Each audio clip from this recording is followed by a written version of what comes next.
mapapatunayan dahil iilan na lang kaming nakakaalam ng lihim mo.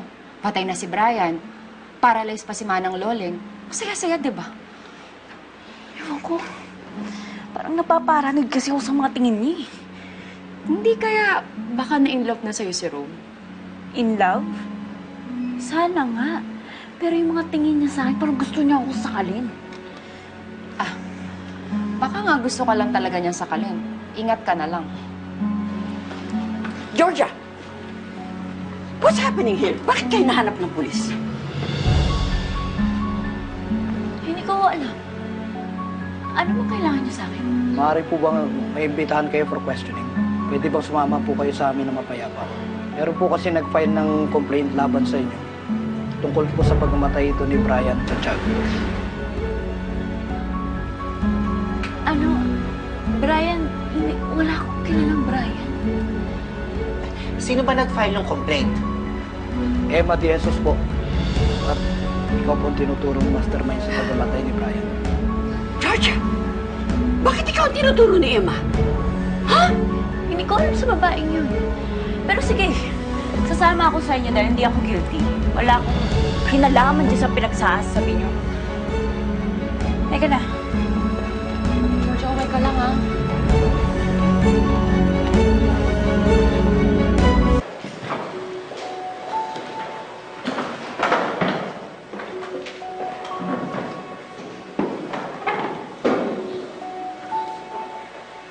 Nagkakaharap-harap pala tayo dito, Emma. Wala ka bang magawa sa buhay mo? At sinampahan mo ko ng reklamo? Alam ko na ang totoo, Anong totoo? na ikaw ang pumatay sa anak ko. Pinasunog mo yung nursery. Yun ang huling sinabi ni Brian bago siya nabaril. Yun ang sinasabi. Bakit, George? Meron ka bang idadagda sa sinabi ng Brian? Tigilan niyo nga ako. Ano ba nirereklamo niyo, ha? Yung pagkasunod ng nursery? O yung pagkamatay ni Brian ba yun? Ha? Nakakaloka na binibintang niyo sa akin. Hindi bagay sa'yo. Konektado ang lahat ng yun. Dahil lahat ng yun, tama na ako. Pinasunog mo yung nursery. At alam kong totoo ang sinasabi sa akin ni Brian dahil pinapatay mo siya. Dahil alam mong sasabog na yung bako mo at malalaman ng lahat ng tao na mamamatay tao ka. Baliw ka ba? Basta-basta ka naniniwala doon sa tao. Bakit close kayo? Baka kayo ang close. Dahil ang dami-daming alam ni Brian na tungkol sa'yo. At alam ko, naniniwala ako na totoo ang mga sinasabi niya sa akin. Wala kang ebidensya. Kaya huwag mo sa akin ibubunto ang nangyayari sa mga anak mo. Malas ka lang, kaya namamatay. Walang iya ka! Sige, subukan mo ako ngayon! Ha? Napakakalikuhin niyo na!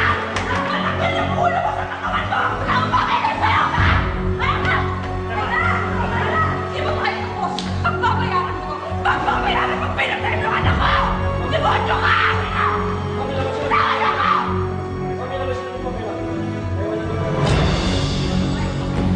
Pagbabayaran mo!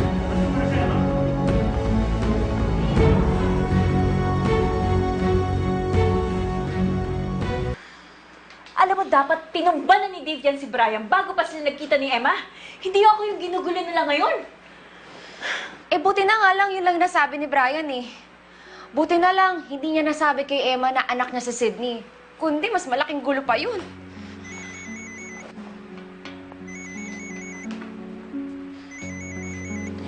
Hello? Angelo, napatawag ka? Alam ko na kung bakit ka napatawag. Kinakabahan ka. Dahil nalaman na ni Emma lahat. Georgia, ayokong sumabit, ha? Huwag mo akong idadamay kahit na anong mangyari. Relax. Hindi naman kita ilalaglag eh. Sira na ako kay Emma ngayon. At please naman, ayoko nang malaman niya na may kinalaman pa ako dun sa pagkawala ng anak niya. Ano yung sinasabi mo na sira ka na ngayon kay Emma? Nag-break kami. But it's none of your business. Ano? Bakit hinayaan mong mangyari yun, ha? Eh di pupunta yan kay Rome. I'm trying to fix things between us, okay? At yun din yung gawin mo. At huwag mong hayaan ng sadyang hinahabla sa inyo ngayon. Pero